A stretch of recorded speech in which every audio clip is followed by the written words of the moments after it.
Hey, feeling good, like I should. When in dark, I walk around the neighborhood. Feeling blessed, never stressed. Got that sunshine on my Sunday best. You can be brave and scared at the same time. That's a quote I see every morning as I walk downstairs and start my day. As a family, we reflected on the craziness of 2020 and planned for 2021. My young daughters were learning to navigate friendships and how to use their words instead of their actions. We felt like that quote gave them permission to feel all of the feelings that comes with growing up, but empowered them to make those choices. If I'm being really honest with myself, I needed that quote more than they did. I was becoming a high-impact change leader. I was stepping into my confident and authentic voice. I had become more vulnerable as a wife and as a mom. I was doing big things. I needed to take risks. I needed to be brave, and that was scary. There's this Apple commercial that defined the brand to a generation. I felt like it defined me too. The quote in the commercial went like this: "Here's to the crazy ones, the misfits, the rebels, the troublemakers, the round pegs and the square holes, the ones who see things differently." I spent most of my awkward formative years splitting my time, some of it fully stepping into it, coloring outside of the lines, and the other part pushing it as far away as I possibly could to feel accepted and part of the group. As you might imagine, that didn't quite feel quite right, and those around me knew it too. So I unpacked it bit by bit over the years, and here's what I found out. I do see things differently, but I'm probably somewhere in the normal middle with a little leaning towards the rebellious. External labels like misfit, just that, a way to help us understand complex things. It was the internal label that I gave myself that really mattered. I am uniquely me.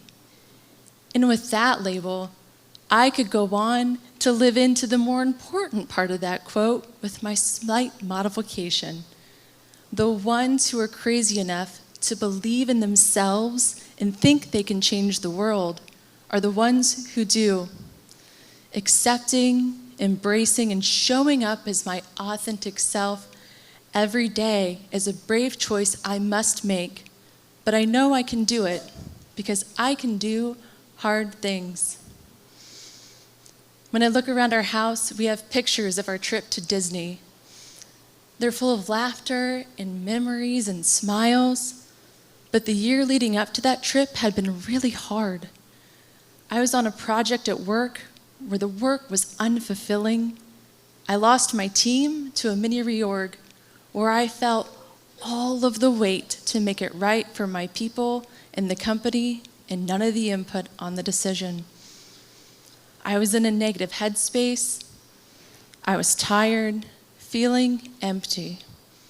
Luckily, I had a mentor who stepped into my life and pushed me through that moment.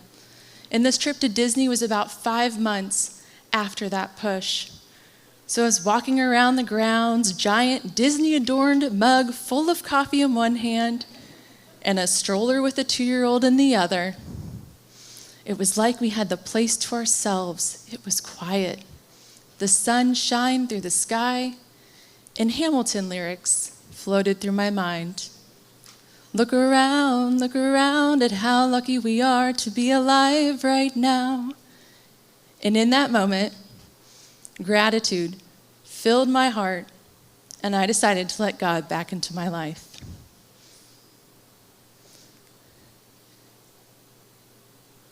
And I made the commitment to never take anything in my life for granted again. And I would honor that commitment. And how I try to find the hope and the good in every situation. How I use my family's time and resources. and how I leaned into my gifts and talents that He gave me to live out His plan for my life.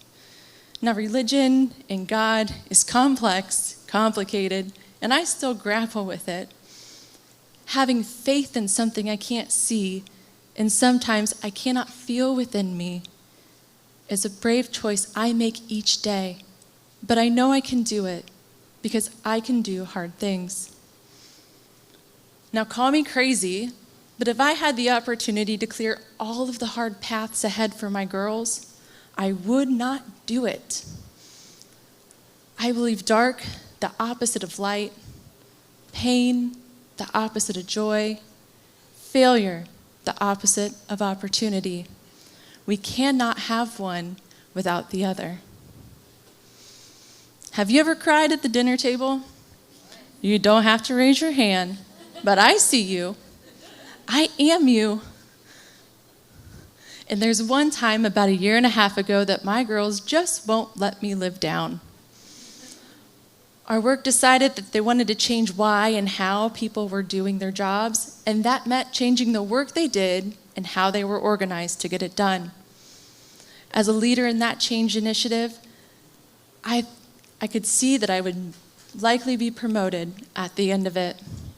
So the day came to find out what was going to happen. I walked into the office cautiously optimistic that all of the hard work that I had done, the value I brought, was about to be recognized. As I walked into the room, within 1 minute, my heart dropped. That role had been put on hold and traded in a corporate game. I was sad, devastated, disappointed.